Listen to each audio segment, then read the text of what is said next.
Boker Tov à tous. On continue en disant Ki er'e shamecha maase etzbeotecha, yareach vechochavim asher konanta. Lorsque je contemple tes cieux, œuvre de ta main, la lune et les étoiles que tu as formées. Et en fait, on raconte du Rav Shach que avant de faire la tfila, il disait toujours j'ai besoin de me concentrer avant de faire ma tfila. Et qu'est-ce qu'il faisait? Il se mettait dans un coin et il faisait Idbo des doutes. Ça veut dire Idbo des doutes, c'est un principe que tous les tzadikim y font. C'est quoi Idbo des doutes? C'est s'isoler et réfléchir. Le Rav Shach, il disait avant d'aller prier à Kadosh Baruch Hu, il faut que je sache à qui j'ai affaire. Et donc il contemplait à Kadosh Baruch Hu, il s'émerveillait devant une pomme et il disait regarde, de une pomme, il va y avoir 5 graines et de ces 5 graines, il va sortir des tonnes et des tonnes de pommes et il admirait à Kadosh Baruch Hu à travers tout. Et quand on dit en fait que le soleil et la lune, c'est pas juste que le soleil il est à cet endroit, la lune elle est à cet endroit, les étoiles elles sont à cet endroit. Il faut comprendre que si le soleil il était un petit peu plus près de la Terre ou si le soleil il était un petit peu plus loin, à ce moment-là, le soleil il brûlerait ou alors le soleil il chaufferait pas assez.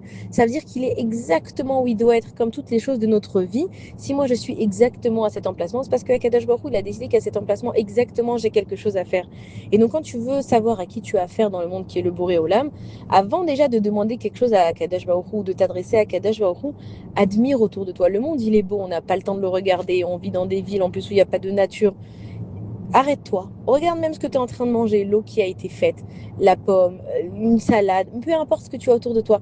Regarde dans le ciel, combien le ciel il est large, il va y avoir des nuages, il va y avoir tellement de choses autour de toi. Si tu veux aller maintenant dans ta fila, demander à Kadosh Baruch Hu des choses et Hachem, fais-moi réussir dans ma parnassa, et Hachem fait que mes enfants ils soient dans le chemin du Hémet, et Hachem fait que moi j'arrive à ce que j'ai besoin dans ma vie, ah, tu sais à qui tu demandes les choses, et quand en fait tu t'arrêtes et tu contemples le monde d'Akadash Baruch Hu, tu comprends que Dieu, comme il a tout fait, bien sûr qu'il peut te sauver. Pourquoi est-ce que nous, on est triste dans nos vies?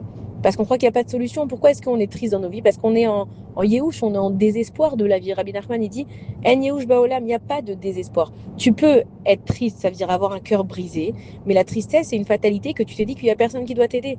Avoir un cœur brisé, se dire à Akadash Baruch Hu, je ne sais pas comment m'en sortir, mais toi, quand je vois tout ce que tu as créé dans le monde, que tu es doé, que tu t'inquiètes pour un brin d'herbe, pour une fleur, pour une abeille, qu'elle est une fleur à laquelle elle peut butiner, que tu t'inquiètes du mouton, quelle herbe il va manger, évidemment que pour moi aussi tu as une solution. Et donc on apprend ça voilà, des Talmidei Chachamim, du Rav Shach, qu'avant d'aller prier, même s'il était pressé, il avait sûrement plein de choses à faire, plein de rendez-vous, il s'arrête. Je vais aller contempler le monde d'Akadosh Baruch Hu. Et quand j'ai compris à qui j'ai affaire, évidemment que je peux prier, que je vais être répondu. Bonne journée à tous.